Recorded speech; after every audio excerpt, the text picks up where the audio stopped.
Magandang araw po sa inyong lahat mga madam sir, mga boss, mga lods, mga lodi, mga idol. So another property for sale ang ipapakita ko sa inyo dito po sa bayan po ng Guimba, Nueva Ecija. So ilang araw po kami natenga, kaya ito po ay may mga property na naman po kaming ipapakita po sa inyo.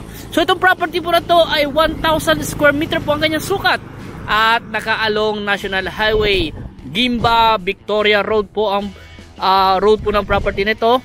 May power line, internet connection dyan na po nawasa. And then ito po yung way na papunta po sa Victoria X City, Plex, Victoria Town proper. At siguro nasa mga 10 minutes driving po siguro.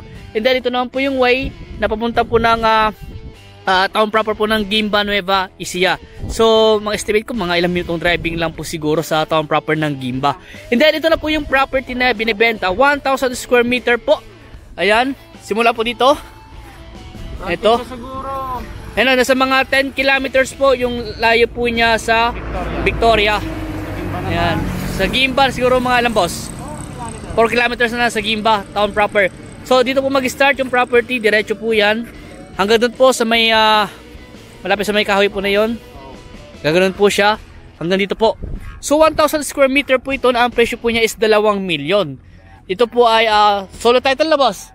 Solo title. At hindi po siya naka-mother title ayon po sa source po namin. Yun po ang sinabi niya po sa amin. So nakadepende po kami sa source po namin kung magkano ang presyo at kung anong detalye at anong status ng property ito. Dahil yun nga po sabi ko, hindi po kami nakadirect sa may-ari at meron po kaming source o kakilalang ahente na naglapit po sa amin sa property ito. So kasama po namin sila.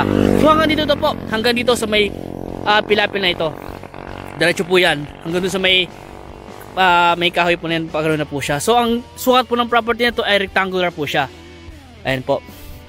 So 2 milyon ang kanyang presyo at 1,000 square meter, title property.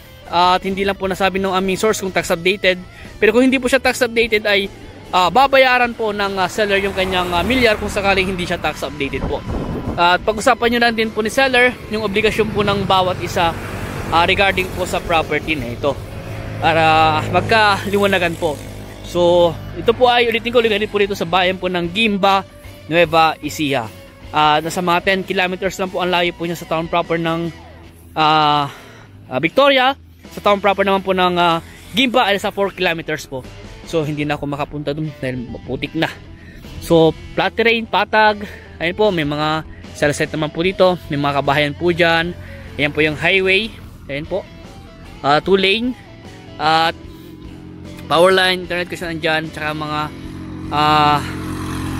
source of water, deep well, pwede rin pong deep well tsaka nawasa po.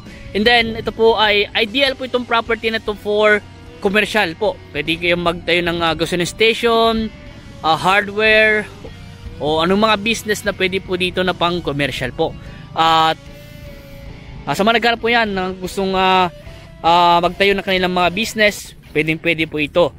Kaya maganda po yan. At kung gusto nyo tignan itong property na ito ng personal, mag-schedule lang po kayo ng viewing para masamahan po namin kayo dito sa property. At ang maganda rin po dito ay maluwang naman po yung frontage po niya. Maluwang naman po. Sa mga estimate ko po, yung frontage po niya siguro sa mga 15 to 20 meters po. Estimate lang naman po yun. Pero mas maganda ipa-geodetic po natin para makuha natin yung eksaktong frontage. Kahit sa title lang makikita natin kung ilan yung frontage nung property na ito. Okay, so sa mga naghanap po ng pang business po dyan, pang commercial lot, ito na po yung nahanap nyo. Sa ngayon po siguro ang nakadeclare pa lang po dito ay agricultural, kasi palay pa naman po yung kanilang tinatanim. Kaya kung kayo magbibusiness po, i-declare na lang po natin kung ano yung ilalagay nyo kung sakali po dito, kung may plano kayo para sa business. Ayan, sa ngayon po ay nagbibili sila ng palay dito kasi anihan na. So dito nga po sa tapat ng property, anihin na rin po yung mga yan, pero hindi po sa ng property yan, hindi po kasama sa property yan. So ulitin ko po, ito po ay 1,000 square meter, ang presyo po niya is 2 milyon. Baka sakali po may magkagusto po dyan, kung gusto pa i-negotiate yung price, nasa maganda na kausapin natin yung seller. At kung tinatanong po ninyo kung magkano yung sagad na presyo at kung magkano yung last price ng seller, yung mismong seller po ang kausapin natin. Hindi po kayo makapag-decide kung hanggang magkano po siya.